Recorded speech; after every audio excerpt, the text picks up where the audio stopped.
Olá, está começando mais uma edição do programa Minuto Mamãe Bebê e a gente vai abrir o programa de hoje falando sobre obesidade com a nossa endócrino pediatra Jéssica. Bem-vinda ao nosso programa. Obrigada. Novamente. Vamos falar então sobre obesidade, tirar dúvidas das mães. O que é obesidade? Quando uma criança é diagnosticada com obesidade?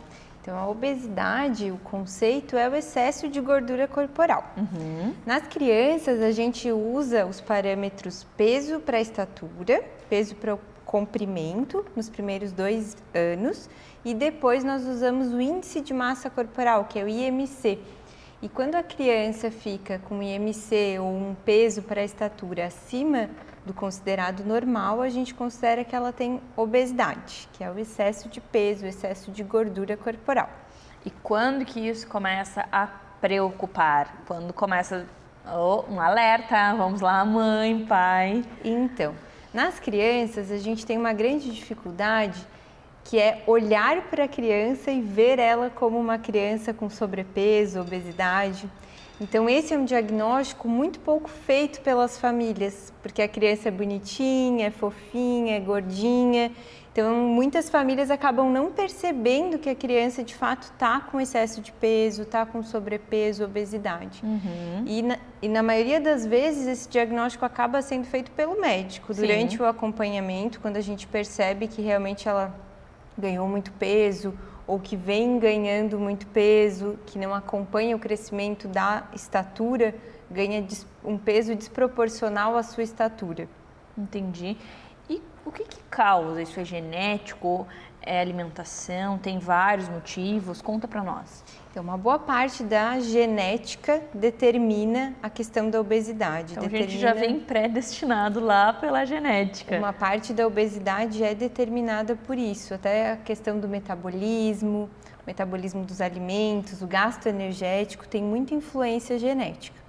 Mas a gente tem visto cada vez mais crianças obesas e muito pelos hábitos de vida. E aí não é só a influência genética dos pais, mas a influência de hábitos dos pais. Então, crianças que desde muito cedo têm contato com alimentos ultraprocessados, que são sedentárias, muito tempo de tela, então uma criança pouco ativa, que fica muito tempo com celular, com tablet, e isso faz com que ela consuma mais calorias do que gasta e acaba ganhando muito peso. Tem algumas doenças genéticas, algumas síndromes, algumas alterações hormonais que causam também obesidade sem necessariamente que a criança tenha maus hábitos. Entendi. Mas isso é raro. A maioria realmente é por uma influência genética e principalmente por uma influência dos hábitos. Olha só.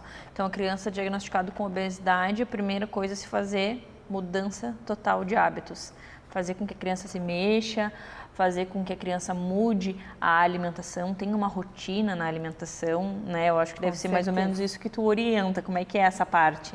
Então, o primeiro aspecto muito importante é que a criança, ela não vai mudar sozinha. Sim, a família vai ter que mudar também, né? Exatamente. A criança, ela muda a partir do momento que ela vê os adultos mudando seus hábitos alimentares. Ela muda a partir do exemplo.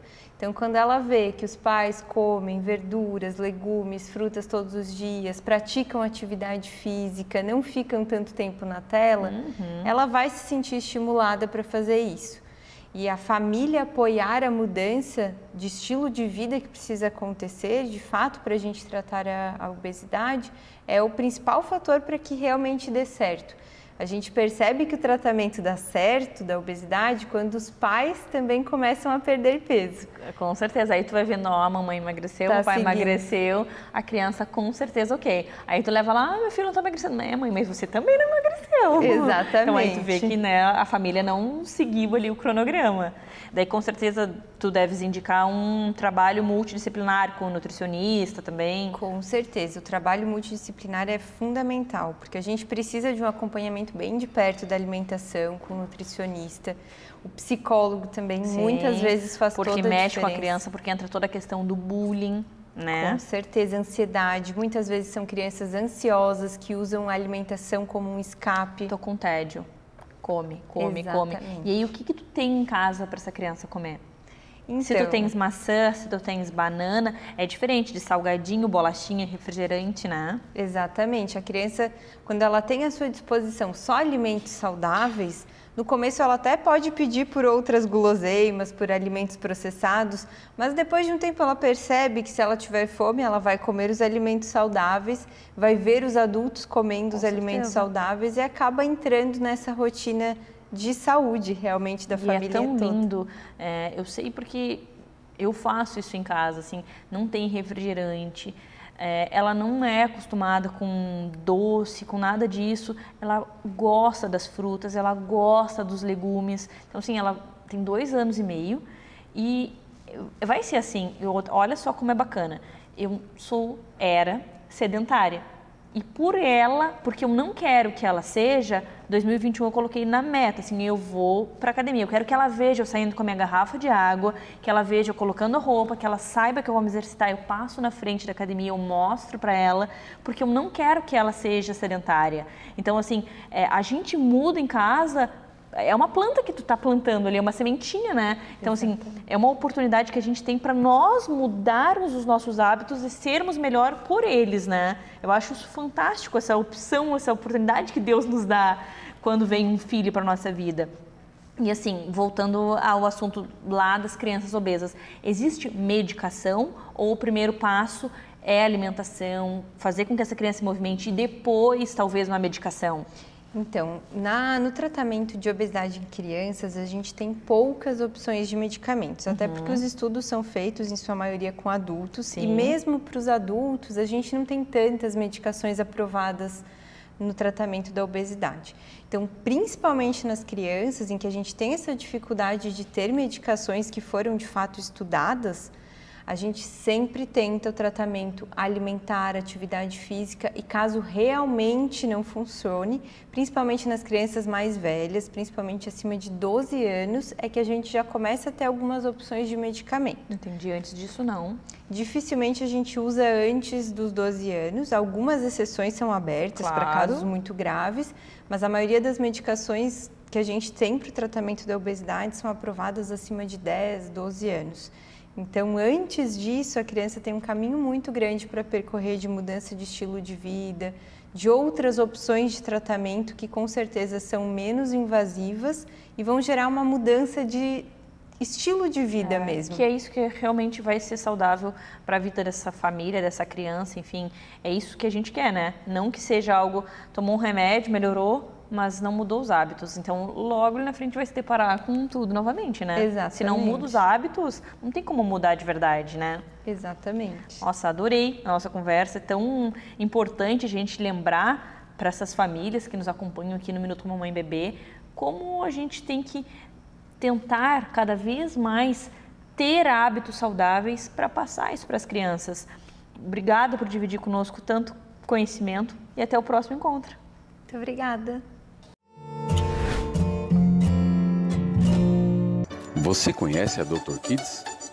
A Dr. Kids é um serviço inovador de atendimento pediátrico que atende seu bebê na segurança da sua casa, no conforto do seu lar, de maneira rápida, humanizada e eficiente. Com apenas alguns cliques, você localiza e aciona o pediatra mais próximo de sua casa.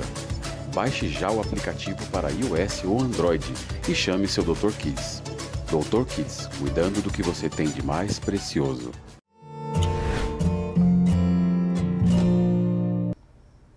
Distopia testicular. Você já ouviu falar sobre isso? Eu trouxe a doutora Bianca, nossa cirurgia pediatra. Bem-vinda ao nosso programa novamente. Olá, Mari, obrigada. Para entender um pouquinho melhor sobre esse assunto. Então, o que é a distopia testicular, doutora? Então, a distopia testicular ou a criptorquidia, né, um nome meio complicado, mas quer dizer que o testículo não se encontra no lugar correto, que seria na bolsa escrotal, né? Ou ele não se encontra ali na região inguinal, né? Ou às vezes ele não é nem palpável no exame físico, né? Mas assim, para resumir, é o testículo que não está no seu lugar correto. Olha só, e por que isso acontece? Isso é genético? Isso tem alguma causa? Isso tem muito a ver com a embriologia, com a fase de formação do testículo, né? Lá no útero?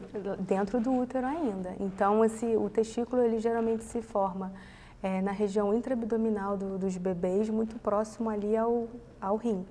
E conforme a gestação ela vai passando, esse testículo ele vai migrando e vai passando da barriga até chegar ali na bolsa escrotal. Cada fase da gestação ele vai fazendo essa migração. Então, em algum momento dessa... Ele parou? Ele parou. Olha só. Então, isso a gente encontra muito em bebês que são prematuros, né? Porque essa fase da descida da parte abdominal para a parte perineal, digamos assim, é em torno do 7º ao 9º mês de gestação. Entendi. Ela fica para o final. Então, quando o bebezinho vem antes da hora, geralmente o testículo não está no lugarzinho. Ainda é muito comum e essa queixa, né, nos nossos consultórios. Entendi. E daí, o que se faz? Como é que se procede? O pediatra, a mãe vai levar o bebê mensalmente no pediatra e ele vai investigar, vai notar, e até a mãe, às vezes, olhando, percebe. E aí ela manda para um profissional especializado no assunto. E o que vocês fazem? Então, quando o bebê nasce na sala de parto, o pediatra que examina, ele já consegue detectar se ele palpou esse testículo na bolsa escrotal ou não, né? Então, esse primeiro exame, ele também é importante. E depois tem todo o acompanhamento com o pediatra mês a mês, como você falou. Uhum. E se em algum momento o pediatra não palpar o testículo no lugar correto, ele deve encaminhar para o cirurgião pediátrico. Por quê? Porque nesses casos, conforme a gente vai acompanhando, a gente tem um tempo ideal para a gente fazer a cirurgia. A gente precisa fazer cirurgia nesses bebês caso eles passem dos 6 meses de idade e os testículos não se encontrem no lugar correto, né, que seria na bolsa testicular. Então, isso tem até um comprometimento no futuro, diferente da fimose, que a gente já falou aqui. A fimose ela não afeta a fertilidade, né, na vida adulta. Não afeta a parte reprodutiva. Que é uma pele que fica lá na parte de cima. Exatamente, Quando a gente fala em testículo, que é o órgão que vai produzir o espermatozoide, então daí... Exato. Entendi. Aí tem uma implicância e a gente tem tempo, né? Nisso a gente precisa agir entre 6 meses de idade até 1 ano de idade. É a fase que a gente tem para a gente detectar esse testículo que está fora do lugar e colocar ele no lugar correto. Entendi. Então, isso causa muita angústia para os pais e isso sim a gente tem que falar que é importante. Também é uma consulta que demora muito porque existem duas preocupações assim, que os pais sempre têm. Uma é a questão da fertilidade, né, na vida adulta. E a outra questão que a gente sempre fala, mas que não é o que a gente mais vê, mas a gente acaba falando para informação e não para deixar os pais mais preocupados, é que pode existir uma chance de tumor no testículo também no futuro, caso você não faça cirurgia. Então, isso tem que ficar... Não é algo que dá para deixar... Não é algo só estético. Sim. Eu vou fazer a cirurgia porque eu quero, né, que não fique um saquinho murcho, digamos assim. Não.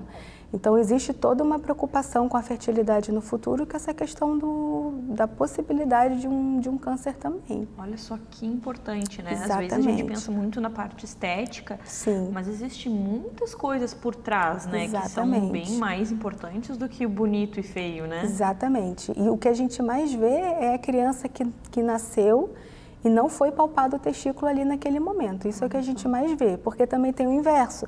Tem as crianças que nasceram com o testículo no lugar certo e ao longo do crescimento, esse testículo ele saiu da bolsa escrotal e passou a ser palpado na virilha. Também. Existe. Então, assim, cada criança ela tem que ser vista individualmente, né? certeza. E precisa da avaliação do cirurgião pediátrico nesses casos. Então, nos 2 casos, a criança vai precisar fazer cirurgia. Exatamente. Tanto o que foi depois, quanto o que não desceu. Exatamente. E tem também um outro caso, que é o testículo retrátil, que muitas mães também têm essa dúvida. Que são testículos que às vezes estão no saquinho, né? E às vezes se encontram na virilha. Ele vai e volta. Ele vai e volta. Isso também tem que ser acompanhado com o cirurgião pediátrico. Porque também é perigoso. Porque também ele pode ser retrátil hoje, mas pode ser que mais para frente... Ele não consiga voltar. Exatamente. Pode ser que mais para frente ele fique mais tempo fora do saquinho do que dentro do saquinho, digamos assim. Entendi. Por isso é que são crianças que a gente sempre tem que estar acompanhando conjuntamente com o pediatra. E daí, assim, não existe um tratamento, não tem massagem, não tem remédio, não. É cirurgia. Se for, cada um desses que eu falei é uma denominação diferente que a gente dá. Mas se você for pensar nesses bebês que não têm o testículo não tem o testículo dentro da bolsa escrotal, isso é cirúrgico. Entendi. E é uma cirurgia complicada? É uma cirurgia que amedronta muito?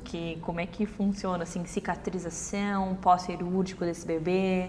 Toda vez que a gente vai indicar cirurgia numa criança, é sempre muita aflição para os pais, né? E todas as cirurgias que a gente faz são com anestesia geral, então... Porque não tem como criança estar acordada, não existe. Então, a ansiedade é dobrada, né? Como eu sempre falo, todas as cirurgias têm os seus riscos, mas você sempre tem que pesar o risco e benefício. E nesse caso, o benefício dessa cirurgia, ela é indiscutível. Então, assim, tem que ser feito. É verdade. E todas essas orientações tu passa no consultório? Passo. Porque eu acredito que deve ser muitas dúvidas, muitas perguntas. Sim. É uma consulta bem longa. A gente tem que explicar certinho, tanto o pré-operatório quanto o pós-operatório. Então, assim, os pais têm que sair da consulta sem dúvidas, né? Sim. Tranquilo de que... É o melhor a ser feito, Exato, né? e confiar no profissional, na equipe que vai cuidar do filho deles ali naquele dia. E quando a gente pensa num pós-operatório, esse tipo de cirurgia é complicado, pós? Não é um dos pós-operatórios, assim, mais complicados, assim. Quando a gente opera, por exemplo, um bebê pequenininho, que ainda é um bebê de colo, o pós-operatório é mais tranquilo, porque ele não tem essa questão da atividade física, né? Não é um bebê que vai andar de bicicleta, né? Não vai querer andar de bicicleta, não vai querer pular, jogar bola, ficar pulando no sofá. Então, é um bebê que a mãe em casa vai seguir toda a sua rotina normal, vai dar banho normal, vai dar de mamar, vai dar comida, né? A gente vai orientar o curativo como é que faz e os remédios, o remédio para dor que a gente dá é um analgésico comum, né? Como a gente vê, dipirona, paracetamol, não é nenhum remédio muito forte. E aí o pós-operatório é mais tranquilo, sim, do que outras doenças, né, que a gente opera. Entendi, doutora, obrigada por todas essas informações. Tenho certeza que agora as mamães de meninos vão ficar mais atentas. Sim, tem que ficar. E qualquer dúvida relacionada a esse assunto e todo tipo de cirurgia, só entrar em contato comigo, que a doutora Bianca responde todas as perguntas sobre cirurgia pediátrica. Obrigada, querida. Até o nosso próximo encontro. De nada, Mariana. Até. Um lugar pensado para quem quer amamentar. Aberto 24 horas por dia e equipado com produtos para auxiliar as lactantes em um momento tão único que é a amamentação. Aqui você encontra, além de uma mãe e enfermeira que entende muito do assunto, bombas extratoras de leite, potinhos e saquinhos para armazenamento, rosquinhas, tipóias, absorventes, adesivos cicatrizantes, chás, extratos, amor e afeto. Trabalhamos com venda e locação de bombas. Enviamos os nossos produtos para todo o Brasil. Conheça nosso site e nos acompanhe nas redes sociais. Via LAC, Universo da Amamentação.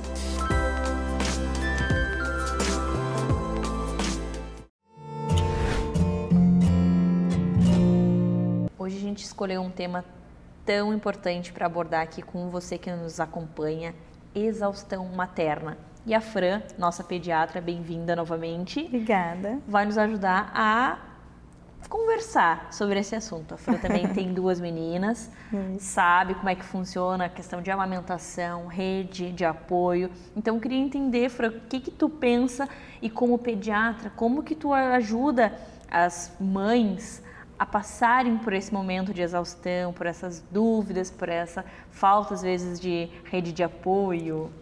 Então, boa tarde primeiro, né? É um assunto bem frequente, assim, no consultório, né?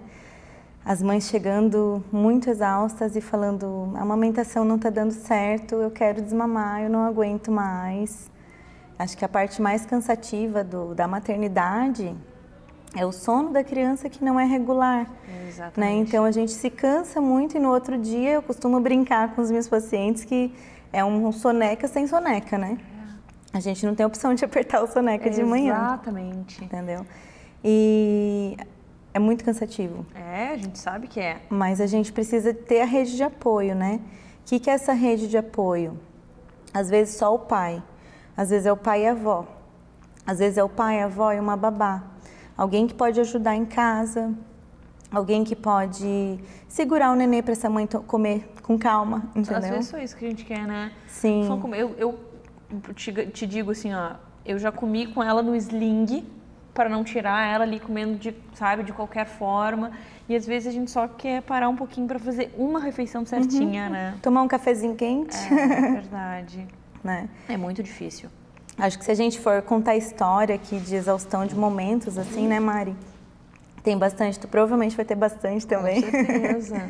Eu tenho vários. Sim, e assim, outra coisa. Tu amamenta duas juntas. Sim. Conta pra nós como é que foi, assim, essa decisão e como é que é essa experiência. A idade delas, quando a segunda nasceu, que idade a outra tinha, daí tu não quis desmamar. Conta pra nós como é que foi essa experiência, como é que tá sendo, porque tu não desmamou nenhuma das duas ainda. Nenhuma, até hoje. Agorinha mamaram. Então, a Bia, que é a mais velha, tá com 3 anos e 4 meses, né? E ela sempre mamou bastante, mamou muito bem. E eu engravidei quando ela tinha 1 ano e meio. E, na verdade, foi até... apesar de eu querer engravidar, foi programado tudo, foi um susto, porque eu pensei na hora só, que eu vou fazer, né? E aí começou a se tornar um sonho meu, ela não desmamar para eu poder conseguir amamentar as duas. Olha a amamentação em tandem, né, que a gente chama. Começou a se tornar um sonho e eu lutei muito por esse sonho. Isso não é fácil. Não é fácil. São poucas as pessoas que vivem essa experiência. Sim. Na gestação, tem gestação que tem contraindicação de uma criança mais velha mamar. Muito rara, mas tem, tá? A minha não teve, foi uma gestação bem tranquila. Que bacana. A quantidade de leite diminui na gestação e o sabor também muda. Olha só. Então eu morri de medo dela largar, querer. mas ela não largou, deu tudo certo, né? E daí, com a barriga, como é que faz pra... Ela ficava deitada em cima da mana? Olha, ela ficava e adorava. Legal. Às vezes colocava a mão na barriga assim para poder mamar, sabe? Falando com a maninha, era bem legal.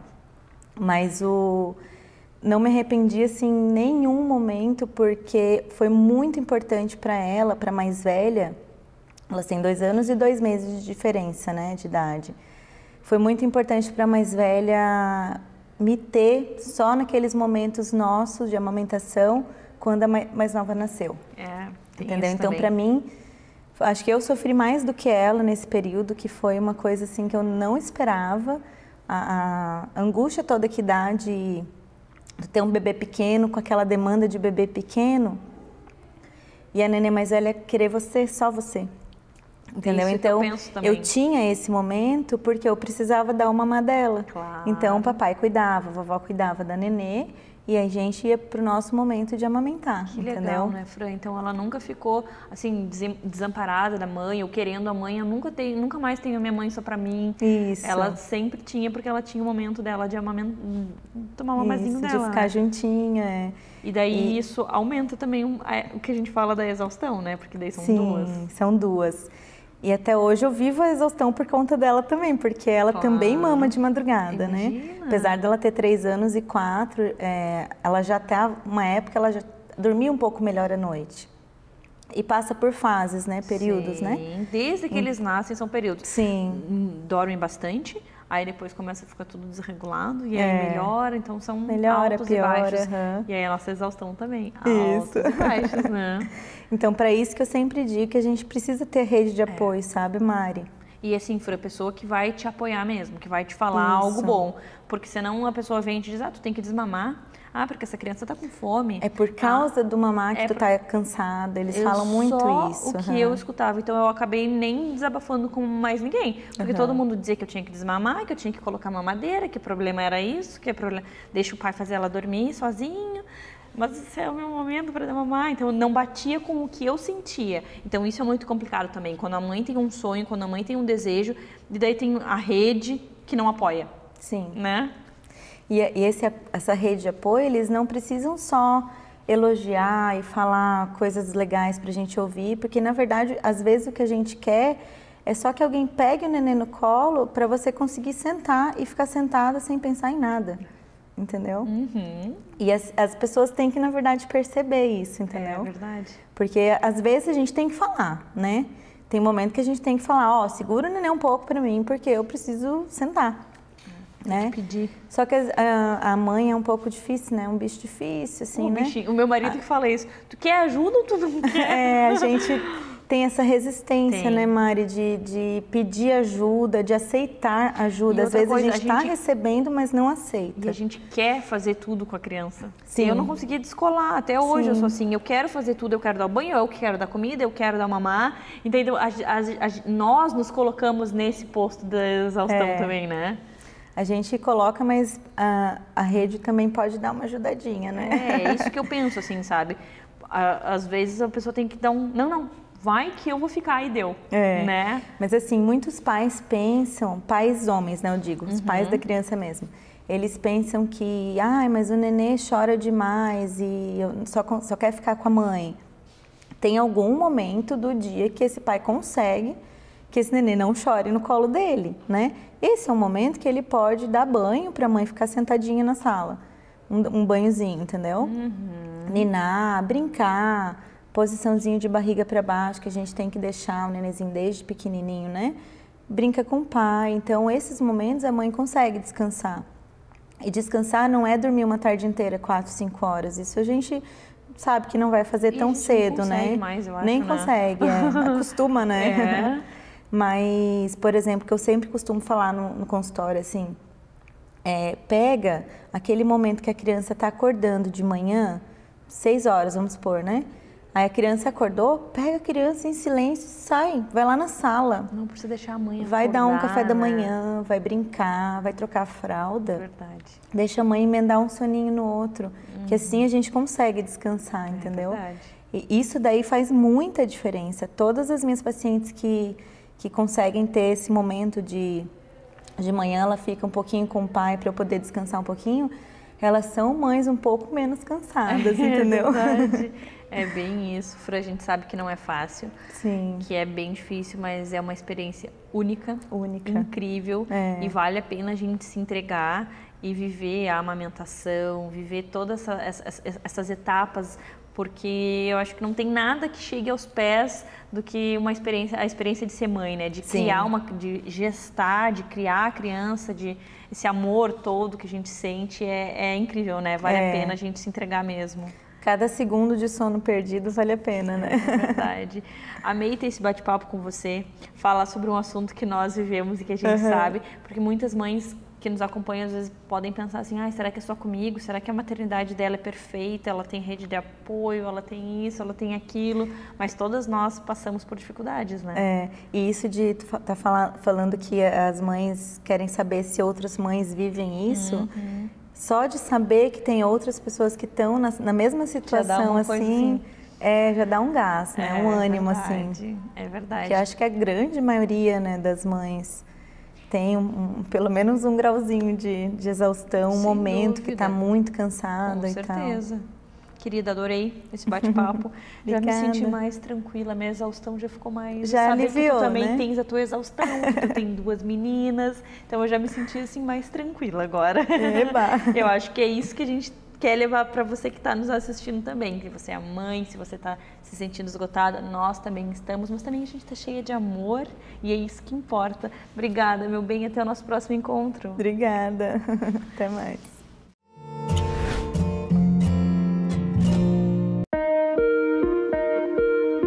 O cardiologista pediátrico, ele avalia crianças cardiopatas com problemas severos no coração ou crianças que têm um coração absolutamente normal e passam por algum momento de alteração de ausculta fisiológica durante a infância. Entretanto, é necessário o diagnóstico diferencial para ver se realmente está tudo normal. Os cardiopatas que a gente acompanha, muitas vezes já começamos a acompanhar desde o período de recém-nascido ao longo da vida.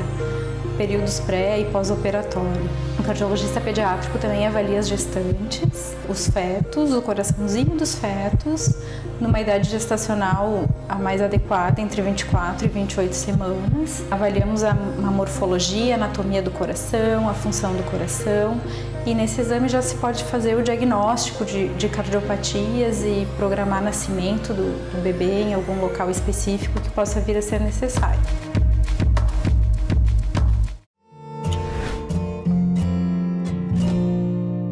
Hoje a gente vai conversar com a Sol, a nossa consultora de amamentação, sobre uma dúvida que eu e várias mamães ali do Minuto Mamãe Bebê temos.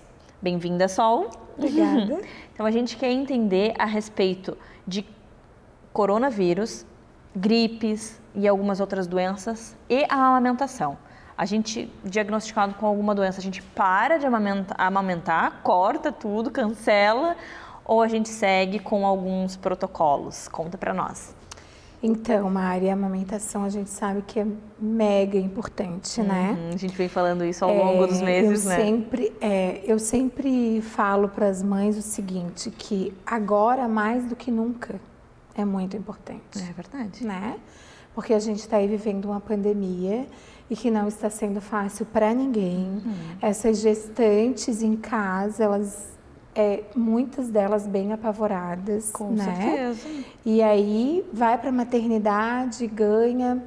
Nossa, e muitas chegam na maternidade com Covid positivo. Pois é, isso que eu queria entender. Se ela chega lá para dar à luz, para ter o bebezinho e está com coronavírus, como se procede? Então, eu vou te falar que para a gente profissional é um estresse bem grande, assim. Eu imagino. Porque a gente tem que estar todo aparamentado, né? Se aparamenta todo para entrar no quarto, tira tudo para sair, é um desgaste bem grande para a gente. Com certeza.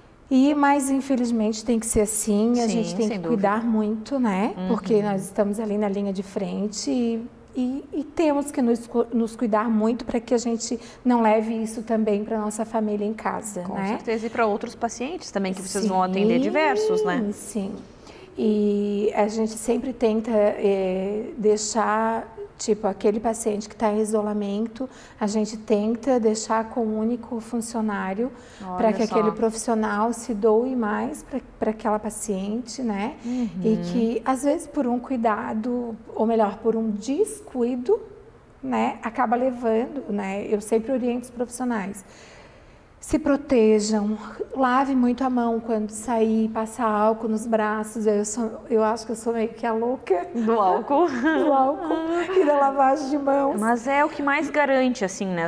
A gente sabe, ao longo desse 1 ano de pandemia, você aí dentro dos hospitais vendo muitos casos, eu acho que o que nos realmente protege é álcool, máscara, para lavar constantemente as mãos, né?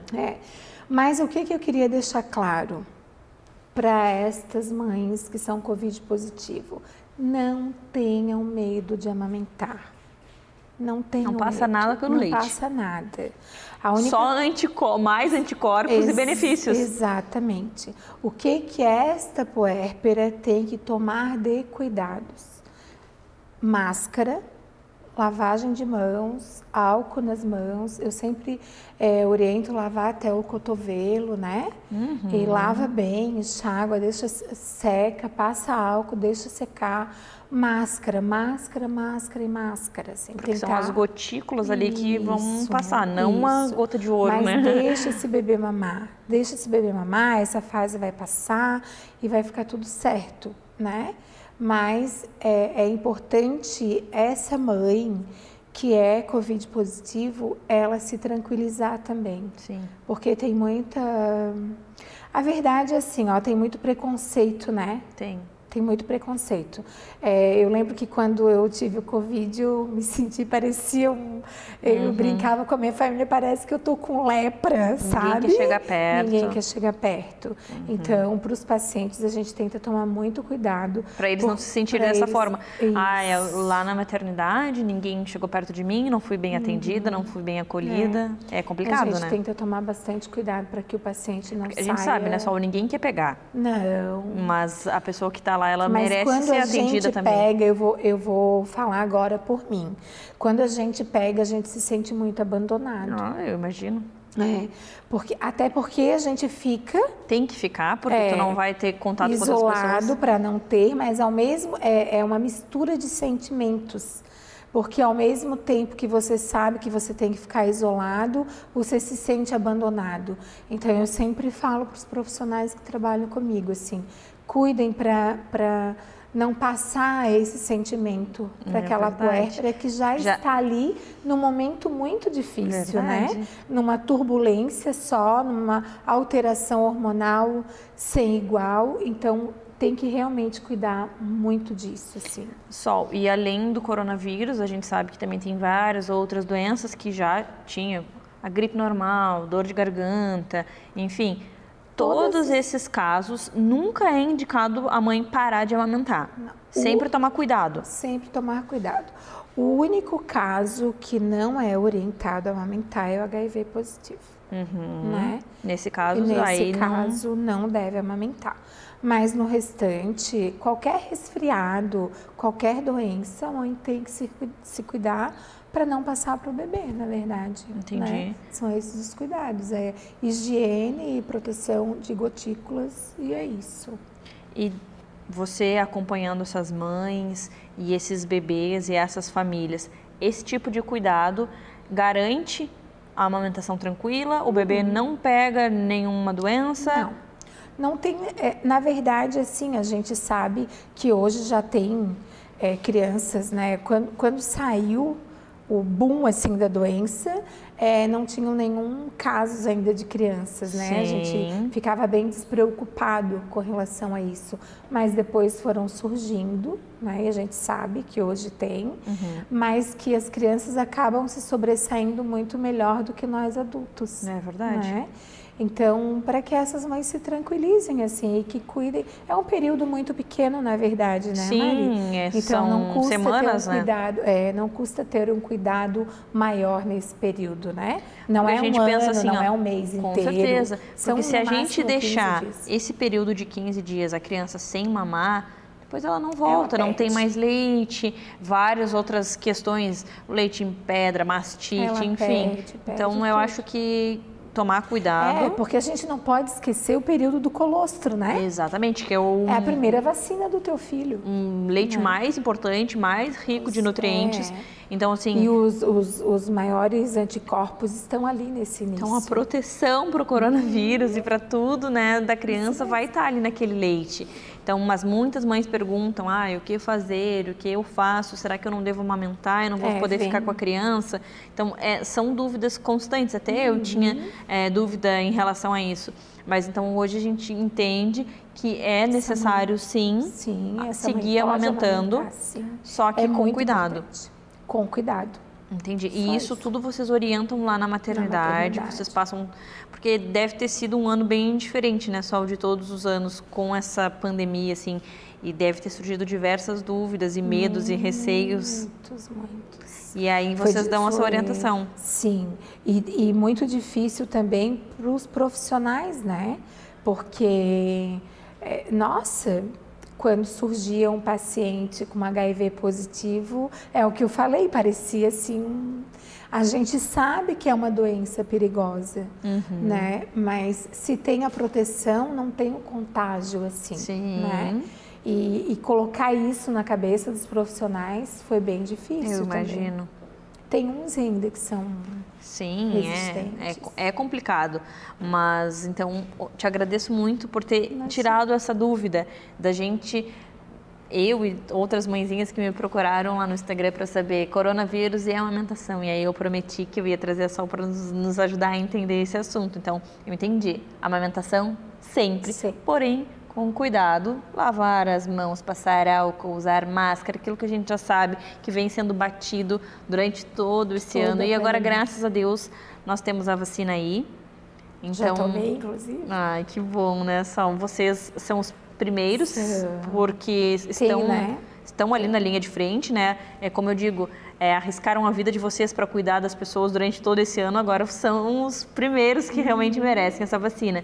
Então agora a gente está esperando que realmente isso normalize, mas também fica como orientação para as outras doenças, qualquer tipo de resfriado, dor de garganta, amamentação sempre. Daí, claro, vai ter a medicação que o obstetra vai passar, que a criança pode seguir mamando. Tem todas essas coisinhas, né? É muito legal, assim, as orientações que os pediatras dão na alta, né? É verdade. Para esses pacientes. É muito legal. Obrigada, Sol, por todas as informações e até o nosso próximo encontro. Até. Hoje eu trouxe aqui a Andressa da Vialac, bem-vinda novamente. Hoje ela vai dividir conosco algumas dicas e informações para aquelas mamães que querem e precisam voltar ao trabalho e querem e precisam seguir na amamentação. Então, tu tens várias dicas para auxiliar as mães nesse momento, né? Isso, exato. É um momento tão, digamos, mais desafiador depois do que a primeira, né, o primeiro momento, a primeira mamada. Porque a gente não se preocupa, a mãe não se preocupa só quando tiver uma semana antes de voltar ao trabalho e começa o estresse dentro de casa. É verdade. E daí, assim, tem gente que consegue ficar mais tempo em casa, tem gente que acaba mudando sua rotina, mas a gente sabe que tem gente que não tem escolha, que precisa voltar a trabalhar. Mas é tão importante seguir a amamentação. A gente sabe que no mínimo 6 meses e depois também é indicado até os 2 aninhos. Então, assim, quanto mais conseguir amamentar, melhor. Daí as pessoas têm medo, as mães ficam com medo de confusão de bico, como que vai ofertar o leite. Então, eu queria que tu falasse para nós como sanar essas dúvidas e auxiliar essas mulheres que estão com tantos medos. O que eu falo sempre, Mari, é que o retorno ao trabalho começa 1 mês antes. Né? Não é uma semana antes de voltar ao trabalho, porque tem que ter adaptação. Sim. Né? A mãe tem que se preparar. Como é que ela vai tirar o leite? Como é que ela vai estocar? Quem vai ficar com o bebê? Quem vai oferecer o leite ordenhado para o bebê? Como que vai oferecer, né? Exato. Então, assim, é uma preparação. Sim, e daí é bem isso que tu falou. Eu vou voltar a tal dia. Aí naquela semana, às vezes um dia antes, daí não dá. Então, se tu já te programa com antecedência, se já vai pegando a manha das bombinhas para extração de leite, se já tem os lugares, os potinhos, tudo certinho para armazenar e também já ter um estoque, né? Porque se tu começa uma semana antes, tu já vai estocando. Então não precisa ser aquela correria, eu vou voltar amanhã, eu vou passar a madrugada inteira tirando leite, porque tu já tem um estoque. E aí, como que funciona essa questão de como ofertar o leite para não acontecer a confusão de bicos que muitas mães têm medo, porque a gente sabe que tanto a chupeta quanto a mamadeira tradicional com o bico pode fazer com que o bebê não queira depois pegar o peito da mãe, porque é muito mais fácil sugar pela mamadeira, né? Então, quais são as dicas que tu tens para evitar esse problema? A gente tem hoje a colher dosadora. A gente tem o copo de transição 360, a gente tem copinho de bico rígido. Então, assim, são facilidades que a mãe tem hoje. Então, não tem o porquê da mamadeira, né? Às vezes elas entram em contato comigo, Andressa, o bebê não está se adaptando com a colher dosadora, que eu digo sempre como a primeira opção. E aí eu falo, quantas vezes você ofertou? Já dei o dia inteiro. Quantas vezes nesse dia inteiro? 2, 3 vezes. Então, assim, é aprendizado, o bebê vai aprender. Então, não vai ser no primeiro dia, no segundo dia, que ele vai se adaptar com a colher. Ele está adaptado com o seio. Então, assim, como assim agora me aparece com uma colher para mim tomar um leite? Imagina, ele está acostumado desde que nasceu. A única coisa que foi ofertada para ele foi o bico do peito da mãe. E aí, quer mudar da noite para o dia. Então, é realmente um desafio para a criança, né? Exato. E aí, com que idade que já pode começar a ofertar o leite na colher para a criança? A gente sabe que hoje, teoricamente, 4 meses a mãe volta a trabalhar, né? A mãe de CLT, de carteira assinada. Mas tem mãe autônoma que com 1 mês já volta a trabalhar. Então, a partir de 1 mês, já pode ser a colher dosadora até antes. É tudo teste, né? Como que vai se adaptar. Então, olha só que bacana. Não deixar realmente para a última hora. Já compra os produtos e já vai testando. Não coloca só no peito. Já vai testando a ordenha. Já vai testando o congela e o descongela para pegar o jeito, até para depois saber explicar para quem vai ficar com a criança. já vai testando a colher, para quando realmente tiver que sair, o bebê já estar acostumado. Não precisa deixar para aquela semana, para fazer tudo correndo, para ser mais difícil, porque a gente sabe que toda a escolha da gente é complicada. Se você escolhe ficar com o bebê, se você escolhe amamentar, se você escolhe voltar ao trabalho, tudo que a gente faz tem os dois lados. Então, assim, a gente podendo diminuir essa culpa, esse trabalho que dá, né? Eu acho que tudo é válido, né, Dessa? Exato. E uma coisa muito importante que ela tá preocupada que o bebê não tá pegando a colher, não tá pegando o copo, não tá conseguindo ofertar, e ao mesmo tempo ela precisa fazer o armazenamento do leite, precisa fazer o estoque. E aí ela começa a entrar em desespero porque não tem leite, mas não é porque não tem leite, ela tá preocupada de como vai ofertar, que o bebê não tá pegando a colher, daí diminui a produção de leite. Exatamente. Então, quando se tem um prazo maior, um tempo de fazer essa adaptação, você faz sem pressa, né? Que a gente fala sempre assim, que se tá com a corda no pescoço, tá correndo contra o tempo, vai rolar muito estresse, vai atrapalhar na produção, vai atrapalhar o bebê para se adaptar com a colher ou com o copo. Então, assim, é treinar e com tempo, com tranquilidade. Que bacana. Me fala um pouquinho sobre essa bolsinha aqui que tu tens. É uma bolsa para a mãe levar para o trabalho? Isso. Essa é a bolsa de transporte, ela acompanha os gelox, então os gelos secos que a gente fala, e os copos, né? Os frascos para armazenar leite. Então tem frasco grande, frasco menor, depende da quantidade que ela vai conseguir extrair no trabalho. Porque uma coisa importante que acontece com as mães desmame na volta ao trabalho, não é porque o bebê não pega, porque voltou e está longe, é porque é difícil a rotina no trabalho. Tem muitos lugares que a gente sabe que não dá o tempo para a mãe fazer a extração. Então a vantagem da bomba extratora, eu sempre indico a dupla para volta ao trabalho porque é mais rápido, então as mães às vezes têm 30 minutos para fazer uma extração durante o período do dia, 15 minutos, e precisa manter esse estímulo durante o dia. Tem mãe que trabalha 12 horas no dia, não tem estímulo durante o dia, a produção vai cair. Com certeza. E daí também, assim, tem aquele caso que, por exemplo, foi o meu. Eu tinha bastante leite. Então, quando eu precisava sair para fazer uma gravação, eu tinha que ordenhar.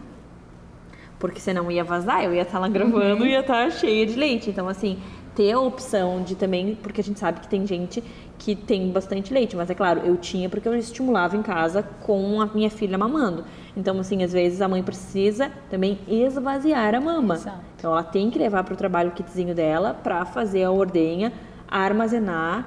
E daí não tem problema, porque vai estar numa bolsinha com gelo, então o leite não estraga, não azeda, ela pode chegar em casa, ofertar para a criança ou congelar para deixar para no outro dia o cuidador ofertar, né? Exato. E uma coisa importante é nunca trabalhar com estoque apertado, né? Tirar hoje para oferecer amanhã no horário que eu não tô. Porque às vezes o bebê demanda de um pouco mais, às vezes ele vai querer um pouco menos, vai sobrar o estoque que tu tem. E quando o bebê necessita mais e tu não tem, tu já chega em casa preocupada. Opa, para amanhã eu preciso correr quanto tempo para deixar mais leite. Então, é tranquilidade. O mais importante nesse período é a organização para ter tranquilidade. Porque a gente sabe que tudo influencia na questão da produção do leite. É o estresse, o medo, a ansiedade. Então, quanto mais cedo a gente começar a fazer esse estoque, quando a gente se adaptar com esse mundo novo da ordenha, e aí a volta ao trabalho, porque não é mais como era antes, agora tem uma criança no meio disso tudo, né? Então, teu pensamento vai estar voltado para essa criança também, só que tu tem que dividir porque tu tem que focar no trabalho. Então, a gente sabe que é uma rotina diferente, então, toda a calma, toda a paciência e, claro, a ajuda da Andressa. A gente sabe que se precisar, qualquer dúvida que as mães tiverem, todo auxílio, volta ao trabalho, tudo que envolve leite, extração de leite, elas podem entrar em contato contigo que tu ajuda, né? Pode sim. Estou sempre à disposição, 24 horas, que a amamentação não tem horário fixo, né? A gente amamenta 24 horas, então eu estou sempre à disposição. E aí, só pra gente finalizar, tu trouxe o chazinho e o extrato, tu aconselha elas a tomarem? Nesse período é importante porque você vai estar, falando uma mãe que volta normalmente com 4 meses do bebê. Então, ela vai ter uma rotina já de amamentação para aquele período, então vai ter de 8 a 12 mamadas no dia do bebê. E ela tem que dar um up, ela tem que para fazer o estoque. Então, sempre um galactogogo é super indicado para dar aquele auxílio e você ficar mais tranquila, né? Que é sempre a tranquilidade da mãe que é importante na amamentação. Verdade. Nossa, obrigada por dividir conosco tantas informações. Tenho certeza que as mãezinhas que vão voltar ao trabalho, que querem tanto seguir a amamentação, agora estão munidas de informação e, claro, se precisarem de qualquer ajuda, lembrem de entrar em contato com a Andressa, lá no Instagram da Via Lac, que ela com certeza vai ter o maior prazer de ajudar essas mulheres a seguirem amamentando, que é o maior ato de amor que a gente pode ter pelos nossos filhos, né? Exato, eu falo sempre, se informem, tirem dúvidas, né? Não saiam com uma definição de que, ok, se eu vou voltar a trabalhar e não tiver leite, eu dou a fórmula. Não, a melhor coisa é o leite materno. Verdade. Obrigada, querida. Até a próxima. Obrigada eu. Até a próxima. Hoje a gente vai conversar sobre um assunto muito gostoso, que eu tenho uma especialista nesse assunto. Ari, bem-vinda novamente. Obrigada. Então vamos falar agora sobre pilates no pós-parto. Então, quando que a mulherada, depois de ganhar o bebê, pode voltar às atividades ou às vezes começar também, né? Sim. Então, tudo vai depender primeiro de como que foi o parto, se foi uma cesárea, se foi um parto natural, e aí a liberação do médico. Entendi. E também o momento que a mulher se sente preparada para retornar. Tem isso, né? Isso é o principal, né? Ela tem que ter aquele tempinho para ela. É verdade. E aí, a partir do momento que ela se sente preparada, chegando no estúdio, a gente vai fazer uma avaliação adequada, porque não é uma atividade normal que ela pode fazer como qualquer coisa. Precisa de uma avaliação para ver como que está o assoalho pélvico dela, para ver como que está o abdômen dela, que distendeu bastante. Ela passou por uma super transformação. Sim, foi um ano de mudanças praticamente. Não é a mesma coisa, não é chegar uma pessoa que não passou por um parto, que está eu quero começar o Pilates. É completamente diferente, né? Sim. Então, a partir daquele momento, a gente vai fazer exercícios adequados para aquela fase, fortalecendo, respeitando ela, porque aí vem a questão de que a gente não pode exigir demais para não produzir muito ácido lático, que a maioria das mãezinhas estão amamentando. Sim. Aí tem estudos que mostram que pode mudar o sabor do leite se fizer uma tudo que a gente não quer é um desmame, né? Sim, com certeza. O bebê esse leite não tá gostoso. Mãe, o que você tá fazendo? Não se sentir culpada pro resto da vida, daí não, né? Verdade. Então, tem mãezinhas que querem...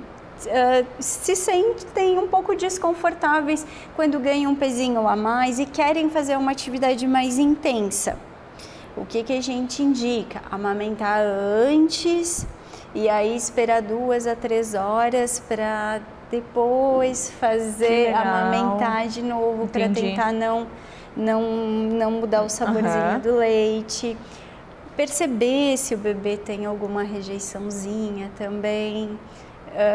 Eu tenho esse cuidado gigantesco nesta fase. É uma das primeiras coisas que eu tento informar elas que pode acontecer. Entendi. E aí ter esse cuidado. Que bacana. E daí, chegando lá, cada mãe é única, vai ser analisada conforme, como você falou, o tipo de parto, como é que tá a situação, quais são as vontades, o que a pessoa quer melhorar, né? E daí vai ser montado um treino específico para aquela mãe, é isso? Isso. Eu trabalho com treinos personalizados, porque cada mãe, cada pessoa é uma. Com certeza. Na minha prática, eu gosto de respeitar todas as qualidades e o que a gente precisa melhorar de cada pessoa. E as mãezinhas principalmente.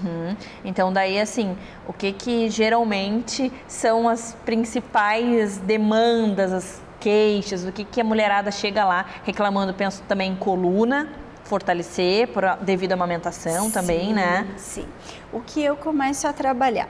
Primeiro, dicas de como que você vai poder amamentar, sugestões, pedir para elas como que está sendo os cuidados básicos do bebê em casa, para ver o que a gente pode auxiliar. Aí começar com o fortalecimento desses grupos musculares, principalmente uma reeducaçãozinha postural, dando esse fortalecimento. A gente acaba ficando assim, né? Cansada, mãe exausta, largou o bebê, já fica nessa posição. Então isso também já vai prejudicar, né? E na hora da amamentação, que tu tá ali namorando o teu bebezinho, tu não quer saber de mais nada. É verdade. Tu só tá ali com aquele amor. É, bem isso. E esquece, né? A mãezinha esquece. Esquece. A mãe é a última a ser lembrada, né? Primeiro a criança, mas a mãezinha é a última. Por isso que a gente precisa de uma profissional que vai cuidar da gente. Sim, né? Extremamente importante. E eu acho que vem aquela questão, na hora da gestação, você está lá em cima. E realmente depois é o bebezinho, a mãezinha fica de lado. É importante a mãe voltar a olhar para ela e ter esse autocuidado. É verdade. Entendi. Eu sei que é difícil, porque eu passei por isso. Até a gente dar o start de, ei, eu existo ainda, muita coisa já pode ter acontecido. Peso, coluna. Então, se a gente, o quanto antes a mãe conseguir lembrar que ela pode cuidar do bebê e dela também, que ela deve cuidar dela, daí eu acho que é mais fácil do que já chegar lá cheia de dores e de reclamações, né? Sim. Fala para nós como que seria um treino voltado para essa parte do abdômen, que como a gente falou. Sim. 9 meses, barrigão esticou, e aí depois... Como que a gente faz para voltar ao normal? E também nem sempre a gente volta ao normal, a gente volta a uma outra versão, às vezes muito mais bonita do que a gente era antes, né? Isso é verdade. Então, primeiro de tudo, a gente vai avaliar a questão de diástase, que a diástase é natural, ela vai acontecer na gestação, o espaçamento dos músculos retos abdominais. Isso vai ser o primeiro passo, avaliar para ver se tem uma diástase fisiológica ou não, que ela pode retornar ao longo do tempo, mas a gente pode estimular isso para retornar um pouquinho mais rápido. E a diástase não é só também estética.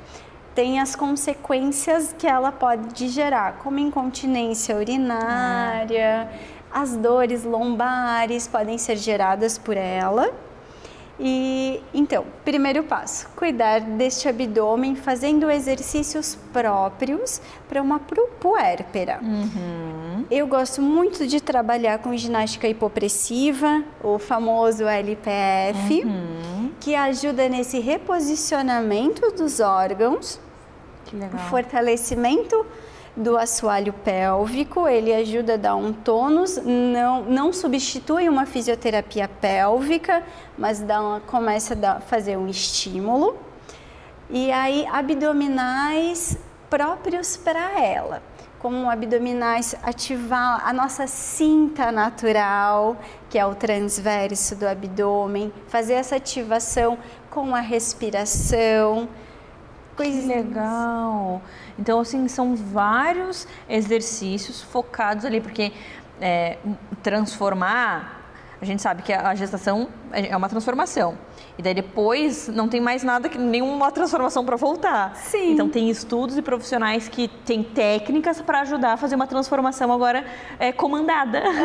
Então saber assim que existe exercícios, movimentos que vão nos trazer qualidade de vida, que vai fazer com que o nosso corpo volte ao normal, porque aquilo que você falou, tem a parte externa, mas tem a parte interna, que é muito importante. Muitas mães ficam com incontinência urinária, né? Sim. Aí vem a questão do preparo do parto. Já fazer esse fortalecimento. E aí, se o assoalho pélvico estiver preparado no puerpério, ali o retorno vai ser mais rápido. Com certeza. Fortalecimento. Quanto antes a atividade física entra na vida da pessoa, melhor. Só que, claro, que eu gosto de falar assim, ó, que nunca é tarde. Sim, não é porque você não fez durante o parto que no pós-parto não vou fazer também. Sim, é claro que se tivesse feito antes, melhor. Porém, começa o quanto antes, né? Se não fez durante a gestação, bora fazer no pós-parto. Se não fez no pós-parto, faz quando a criança está entrando para a escolinha lá com 1 ano, 2 anos, né? O importante é se mexer. Lá tu deve atender pessoas em diversas idades, em diversas situações da vida e nunca é tarde para começar a se movimentar. acredito que cada treino é respeitando o corpo de cada pessoa, a capacidade, os limites, né? Às vezes a gente fica com medo, eu vou chegar lá, eu não tenho musculatura, não tenho nada, mas você está indo para buscar isso, né? Sim, sim, com certeza. É sempre para ter benefícios, para gerar uma informação positiva no teu corpo, para você cada vez se gostar mais. Às vezes, a resposta pode demorar um pouquinho mais, porque cada um tem a sua maneira de subir os degraus. Sim, sem dúvida. E aí a gente precisa respeitar e entender que às vezes tem que ter paciência. Tem que ter paciência, persistência e uma profissional qualificada para ajudar no processo. Querida, amei. Muito obrigada por dividir conosco essas informações. Se você que está nos assistindo está aí no seu puerpério, querendo dar uma mexida nesse corpite, conheça o trabalho da nossa querida Ari, entra lá no Instagram do Minuto Mamãe Bebê, que eu passo todas as informações sobre ela. Tenho certeza que vai ser excelente para você cuidar de você, voltar para o seu corpo, para as medidas e ter qualidade de vida no momento que é tão complicado que é o puerpério, né? Com certeza. Obrigada e até a próxima. Obrigada. Hoje eu vou dividir com vocês uma história de superação, porque é isso que a gente traz aqui para o programa, informações e histórias de pessoas e mulheres que nos motivam.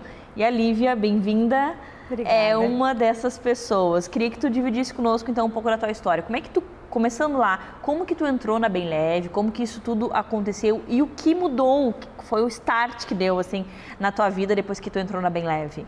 Tá, eu acho que para responder melhor essa pergunta, eu vou ter que voltar um pouquinho. Com certeza, fica à vontade para a gente entender essa história. Isso, até um pouco antes da minha entrada na Bem Leve. Na verdade, a Bem Leve começou a fazer parte da minha vida em 2014, quando eu comecei num processo de autoconhecimento, onde eu descobri que eu precisava fazer algo por mim. E esse algo por mim era cuidar da minha saúde. A vida inteira eu tive muitos momentos de querer agradar os outros, e não olhar realmente para aquilo que era importante para mim. E isso fez com que eu ganhasse muito peso, não olhasse realmente para a Lívia, não me olhasse no espelho, sabe? Não gostava da Lívia. Entrei num relacionamento abusivo, muito complicado, fui me afastando de todo mundo. E aí, quando eu consegui sair disso e comecei a querer me conhecer melhor, foi quando a Bem Leve também entrou na minha vida, porque eu fui atrás de uma ajuda profissional para cuidar então da minha alimentação, porque eu descobri que a alimentação, o cuidado de me alimentar bem, praticar atividade física, era algo que só eu podia fazer por mim. Com certeza. E não dependia da opinião de mais ninguém. Então isso foi aí que começou esse meu processo de mudança. E lá em 2014 a Bem Leve participou do meu dia a dia, porque eu não sabia cozinhar, eu não tinha jeito com a comida, e muito menos fazer comidas saudáveis e gostosas. Então era aquilo de encomendar pizza, lanche... Comia o que era mais rápido, mais prático. Em casa mesmo eu só sabia fazer arroz e ovo. Então tu já chegou a ser gordinha, não tinha esse corpinho todo em dia. Olha só, é um caso que às vezes a gente não acredita, né? A gente olha vocês todas bonitinhas, mas por trás das vezes de muitas situações existe uma dor, algo que fez a gente mudar, né? Com certeza, foi. E eu tenho um histórico familiar, minha família tem pessoas já mais gordinhas, mais obesas. Na minha família tem 3 pessoas que já fizeram cirurgia bariátrica. Olha então só. Era uma preocupação minha que eu não queria seguir nesse caminho, e eu tinha engordado 15 quilos. Olha só. Então foi algo que me despertou realmente, né, para cuidar de mim. E aí eu comecei a consumir a Bem Leve por orientação da nutricionista na época. Foi o meu primeiro contato. E isso ficou lá em 2014, quando eu comecei a me cuidar, a me transformar. Eu me alimentei muito tempo, foram praticamente 1 ano consumindo Bem Leve todos os dias, só que aí, nesse processo, eu comecei a praticar atividade física. E aí fui me desenvolvendo, me apaixonei. Tu era sedentária? Era. Eu estava sedentária há mais de 5 anos, assim, sem nem botar uma roupa para pisar, por exemplo, numa academia e fingir que eu ia fazer um exercício. 5 anos sem pisar numa academia, sem fazer uma caminhada, nada? Nada. Sem nem pensar em fazer alguma coisa. E hoje é apaixonada por atividade física, né?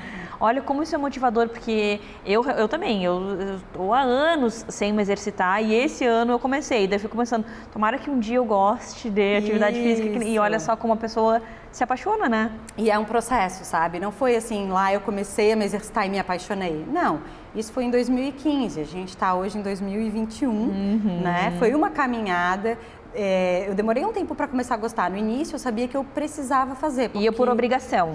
Eu tinha muito claro o que eu queria. Eu queria ter saúde, eu queria ter disposição. Porque eu também, o fato de eu ter ganhado 15 quilos, tudo isso fez com que eu perdesse disposição. Sem dúvida, a gente está sempre cansada. Eu estava infeliz também no profissional onde eu trabalhava, com aquilo que eu vivia. Atrapalha tudo, né, Lívia? Tudo. É uma roda, né? Sem dúvida. Um pilarzinho vai mexendo no outro. Com certeza. Então, foi gradativo, aí comecei a praticar no início. Como você falou, era uma obrigação, mas eu escolhi, né? Sim, foi eu tô indo porque eu tenho um objetivo e eu vou ir, mesmo não querendo, mesmo dia de chuva, quero ficar em casa. Pelo amor de Deus, não quero correr, mas tu ia porque tu tinha na tua mente um foco, um lugar onde tu queria chegar. E tu sabia que só alimentação saudável e atividade física ia te trazer isso. Exato. E aí o processo foi indo. E não existia a desculpa de... eu preciso de alguém, uma ajuda aqui. Não, só eu podia ir lá e praticar atividade física. Não tem quem faça pra gente, né? Não tem quem faça. Né? Então, a partir do momento que eu tive essa consciência de que realmente eu era responsável por ter uma vida mais saudável, isso fluiu. E aí, conforme a minha vida foi mudando, meu estilo de vida foi mudando, fui me fortalecendo, fui conquistando as distâncias também no esporte gradativamente. Olha só, daí fui me desafiando. Que esporte que tu começou a praticar? Eu comecei com a corrida e automaticamente com a natação por indicação do meu treinador, porque quando eu era pequena, eu nadava. Então ele falou, vamos puxar isso, porque tu estás completamente sedentária, tu pode te lesionar direto com a corrida. Sim. Vamos mexer o teu corpo, começar a trabalhar num esporte que não tem impacto, para começar a se mexer mesmo, a desenvolver e talvez algo que tu, como quando criança, já fazia, para não me desestimular também. Vamos voltar para a natação, porque tu já praticava isso, talvez te ajude a manter. E de fato, ele foi certeiro, eu me mantive. Depois de 9 meses, no mesmo ano ainda, eu resolvi então aderir ao ciclismo e aí hoje eu pratico o triatlon, né? Pratico as 3 modalidades, não é todos os dias, que às vezes as pessoas falam, mas tu faz os 3 todos os dias? Não é todos os dias, durante a semana a gente tem uma organização de treino bacana. Que legal! Mas tem um dia que a gente sempre junta aí todas as modalidades, que é o sábado ou o domingo, e faz uma seguida da outra. Olha só, para a pessoa que estava 5 anos parado, se isso não é inspirador. Imagina, 5 anos sem fazer nada, aí colocou a corrida, colocou a natação, colocou a bike. Que bacana, Lívia. E hoje isso faz parte da tua vida e tu ama? Hoje faz parte da minha vida, eu amo, eu sinto falta de praticar atividade física, se tornou um hábito, né? Eu acredito que tudo aquilo que a gente gostaria de inserir, a gente tem que permanecer tempo suficiente até que realmente se torne um hábito. Eu já vivi isso, de desistir muitas vezes de tudo que eu começava, por não dar tempo suficiente para realmente aquilo se tornar algo que é meu. Não, peraí, eu faço, faz falta na minha rotina. Verdade. Né? Então, foi uma caminhada, foi de muito aprendizado. O esporte em si, praticar triatlon, eu fui me desafiando até que eu completei já 2 Ironmans, que é uma prova de longa duração dentro do esporte. Deus. Nunca na minha vida eu me imaginei correndo uma maratona lá, antes de 2015. Na vida sedentária. Na vida sedentária, exatamente. E o Ironman, a gente nada 3.800 metros, depois pedala 180 quilômetros, desculpa. E depois de pedalar 180 quilômetros, faz a transição para a corrida e corre mais 42 quilômetros. Faz uma maratona depois de tudo isso. Olha, inspirador. Inspirador. Tô aqui, assim, ó, puxando toda essa energia para mim, para daqui a uns anos eu poder dividir alguma história. Olha, agora eu sou atleta também. Mas com certeza, tendo vontade, eu tenho certeza que você, assim como todas as outras mulheres, é esse o objetivo, assim, a gente inspirar pessoas para mudar não só pela parte física, que com certeza se transforma, fica muito melhor, mas pelo interior, pela saúde, pela qualidade de vida, por você se olhar e se gostar, para você ter disposição, que eu acho que é tudo isso que engloba o pensamento da Bem Leve, né? Exatamente. E é isso que muito bacana, porque depois dessa minha trajetória, foi quando a Bem Leve apareceu novamente na minha vida. Eu olhei assim, poxa, minha saúde tá legal, melhorei o relacionamento. Dentro do esporte encontrei meu atual marido, meu marido. Bacana. Então, fui me fortalecendo em todas aquelas áreas que lá atrás realmente estavam ruins, né? Sim. E aí a última coisa que faltava era o profissional. Mas eu ainda não estou contente profissionalmente. Até que eu comecei a dar atenção para isso, e aí eu também acredito muito na energia, né, do universo. Quando a gente coloca energia, as coisas acontecem. Com certeza. Tem a mãozinha de Deus também, tem um pouquinho de fé. E aí veio a Bem Leve abrindo sociedade e surgiu, e eu fui, dentre outras pessoas que procuraram para entrar na sociedade, apareceu para mim, eu vi no Instagram que elas estavam abrindo sociedade, não foi uma conversa nem nada, surgiu para mim e eu disse, poxa, vou ver, né? Vou ver qual é, vou perguntar. Pode ser que não seja, eu não consiga entrar, não seja para mim. E isso foi lá em fevereiro. Só que eu ainda trabalhava no que eu fazia. E aí em março eu entrei em contato, não, a gente já está com uma outra pessoa, tudo bem, esqueci, lá em março. Em abril eu decidi, mesmo antes de ter a Bem Leve certa no meu caminho, que realmente eu tinha que sair para que outras coisas aparecessem. E quando eu saí em maio, o último dia que eu fui trabalhar, cheguei em casa, 1 hora depois eu recebo a ligação das meninas me chamando para reunião para entrar para Bem Leve. Que sensacional. E isso porque eu já vivia realmente o que a Bem Leve propõe. Né? Que bacana ali. Eu emagreci me alimentando de Bem Leve, criando novos hábitos. Verdade. E uma coisa que eu acho importante, Mariana, comentar isso tudo foi depois dos meus 30 anos. Então não tinha 20, 25, foi depois dos 30, que dizem que depois dos 30 tudo começa a ficar um pouquinho mais difícil. Ainda bem que eu faço 30 esse ano. Vamos ver se vai dar um start na minha vida também. É isso aí, sempre é a hora. Eu tenho uma colega do esporte que ela entrou, eu já praticava, ela entrou com 58 anos e ela entrou que aos 60 ela queria estar na sua melhor versão. Fazer o seu primeiro triatlon com 60 anos. Ela não praticava, ela fazia o funcional de vez em quando, não era uma pessoa totalmente sedentária, mas com 60 anos ela praticou o seu primeiro triatlon. Então assim, todo mundo pode. É verdade. Basta querer. Nossa, amei. Obrigada por dividir conosco essa história maravilhosa. Espero que tenha inspirado você também para sair da sua zona de conforto e acreditar que a gente é possível, que a gente tem que acreditar e ir atrás dos nossos sonhos. Obrigada, querida. Muito obrigada por dividir essa história.